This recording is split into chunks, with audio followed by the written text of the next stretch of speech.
What if I told you there's a forgotten key? Tucked quietly at the back of your neck, a secret doorway that ancient mystics believed could awaken your deepest energy. You've touched it many times without knowing, a simple spot at the base of your skull. But hidden beneath bone and muscle is a spiritual trigger point so powerful that when activated, it can shift your entire perception of life. This isn't fantasy, it's not some modern spiritual gimmick. It's a living truth whispered through temples in Tibet, tombs in Egypt, and the sacred forests of India, a truth that science is only now beginning to catch up with. So today we're going to remember, what if the most powerful spiritual gateway in your body wasn't in your heart, wasn't in your mind, but quietly hiding behind you at the base of your skull? A place you've touched absent-mindedly 1,000 times when you're tired, anxious, or deep in thought, never knowing that your fingers were tracing the edge of an ancient door. A door whispered about in temples long buried by time. A door guarded by silence, known only to mystics, initiates, and those brave enough to turn inward. And this isn't just symbolic, this is real. Across ancient Egypt it was feared and revered. In secret ceremonies, priests of Karnak spoke of it as the eye behind the veil. Not the third eye, not the pineal gland, but something even older, even deeper. A second eye, a watcher, not in the front but at your back. An unseen awareness that observes the unseen world. What if the most sacred part of your spiritual body wasn't your heart? Wasn't your third eye, but a silent, overlooked space hidden in plain sight right at the base of your skull? Touch the back of your neck, not out of habit, not out of curiosity, but with reverence. Because that spot where bone meets spine is not just anatomy, it's a gateway. A place where breath becomes consciousness, where thought becomes energy, and where the human body stops being biology and becomes sacred design. To modern science, it's the occipital ridge, the medulla oblongata, the upper spine, just parts, just functions. But to the ancients, this was the threshold of the soul. In Indian yogic texts, this point marked the origin of Sushumna, the central energy channel that rises up the spine like a serpent of light. In Taoist energy maps, it's where the wind of Shen's spirit first brushes the body.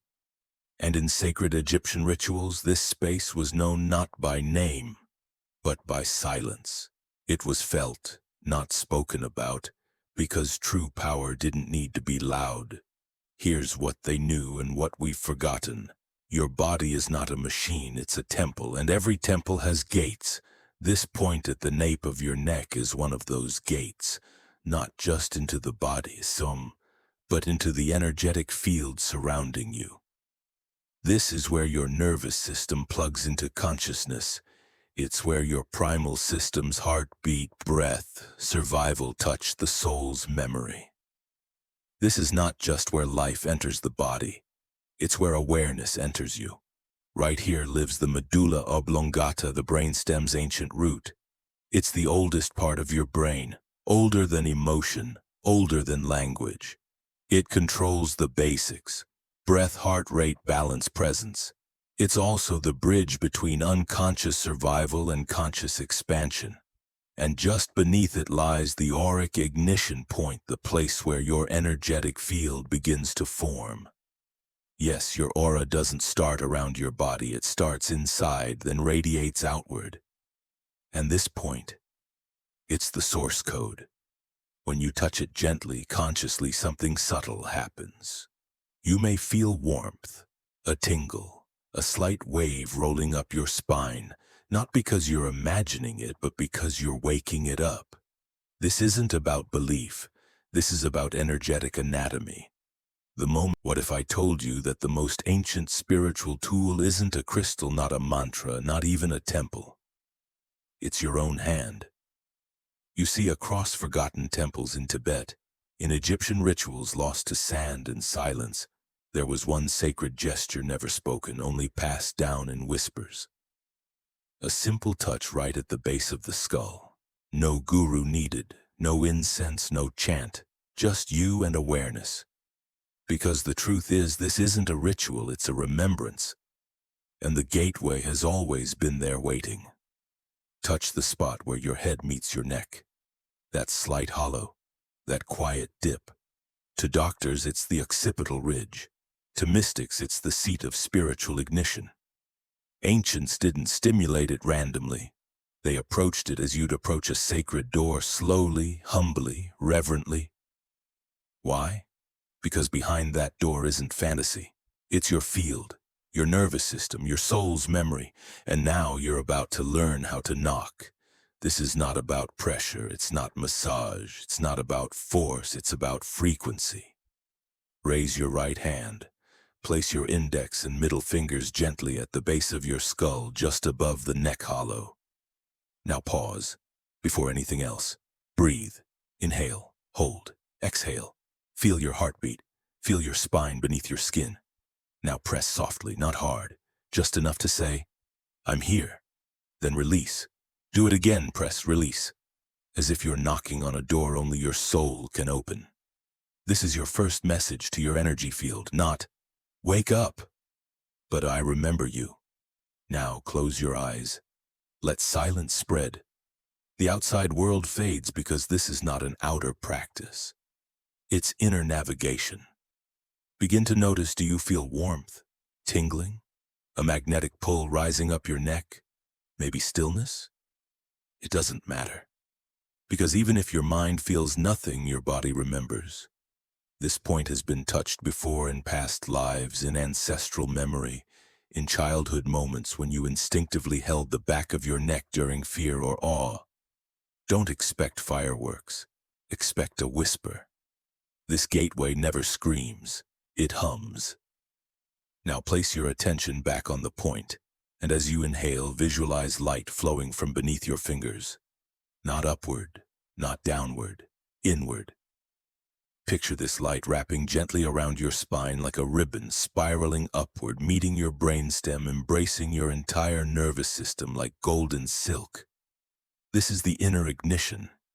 You're not activating a chakra. You're awakening a field. Keep breathing.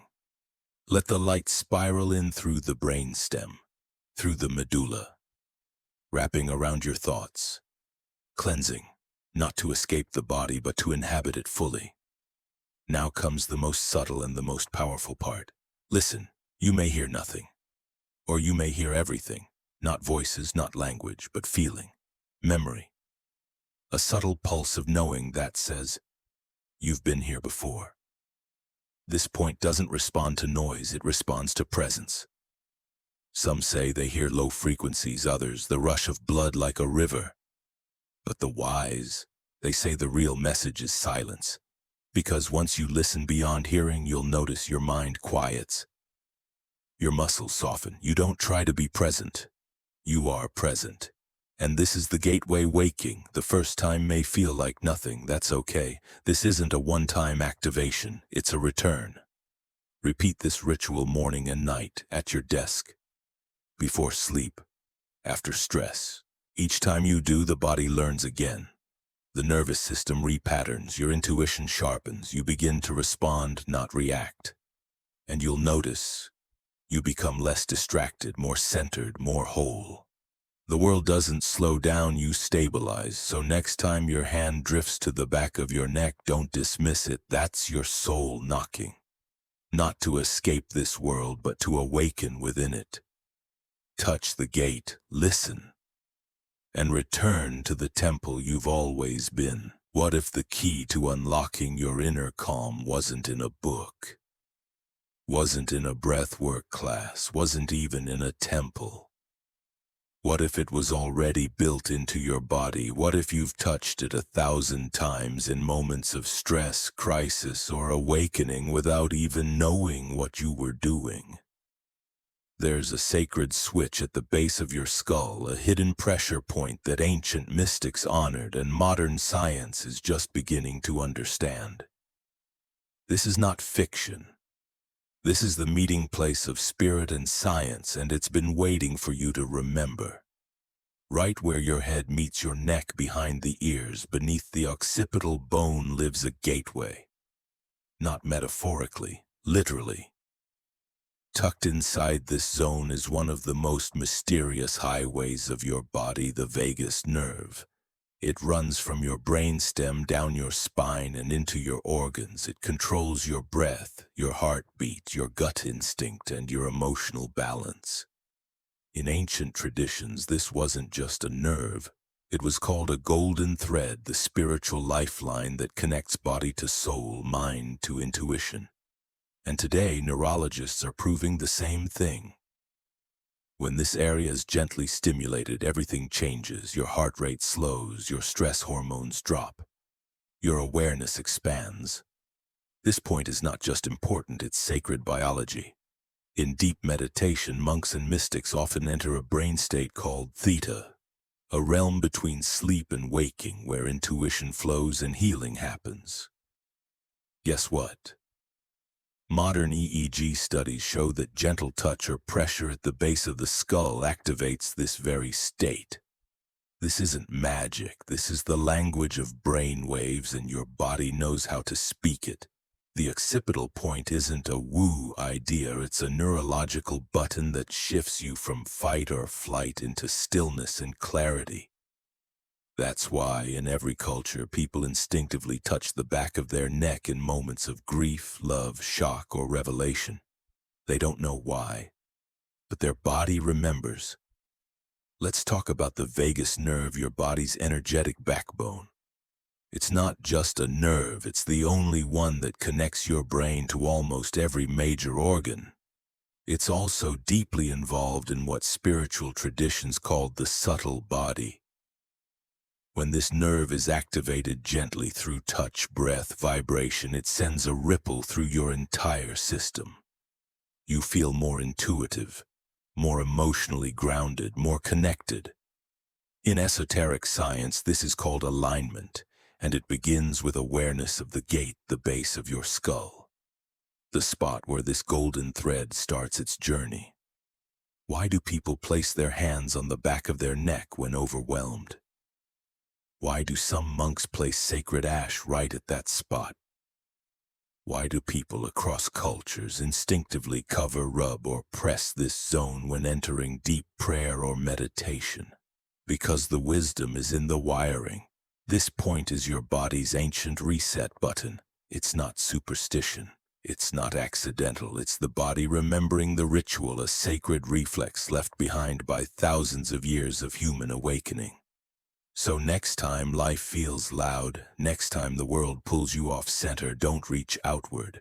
Reach behind. Touch the base of your skull gently, with presence. And remember, the reset has always been there. Your body knew, your soul never forgot. What if I told you that in just 10 seconds, with no tools, no chants, and no guru, you could realign your energy, clear your mind, and come back to yourself? No crystals, no incense, just your breath and a touch. Right here at the base of your skull lies an ancient key, and the real magic begins when you learn how to use it. Because sacred knowledge isn't about knowing, it's about living. Most people wake up and dive into the noise, notifications, emails, stress, reaction. But you can start differently. Before you even open your eyes fully, bring your hand to that sacred point behind your neck. Breathe, gently press, and whisper aloud or within, "Today I remember who I am." That's it. You're not begging the universe, you're declaring to it.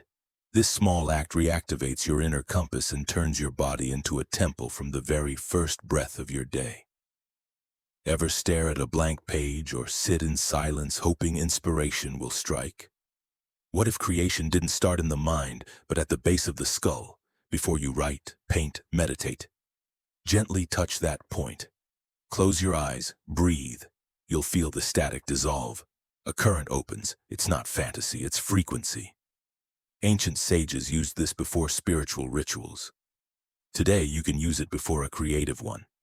Because inspiration isn't something you chase, it's something you unlock. Chaos will come. It always does. A phone call, a harsh word, a wave of anxiety before your energy scatters. Pause. Press the base of your neck gently, silently, and breathe. Feel your heartbeat, feel your feet, feel your soul coming back home. In just 10 seconds, you go from spiraling to anchored, from noise to knowing. This isn't self-soothing, it's energy sovereignty. Now imagine this. The last thing you feel before sleep is not your phone screen, but your soul remembering itself. Each night, touch the back of your neck, press exhale, and whisper in your heart, "Let me rest in truth, let me return whole." You'll dream deeper, wake clearer, and slowly, your sleep becomes not just rest, but a doorway to inner healing. Because the sacred isn't only found in ancient temples, it's found in small rituals lived with full awareness. This isn't about mysticism, it's about reclamation. You are not just skin and thoughts. You are a living temple, and the base of your skull is one of its holiest gates. Every time you touch it, you remember.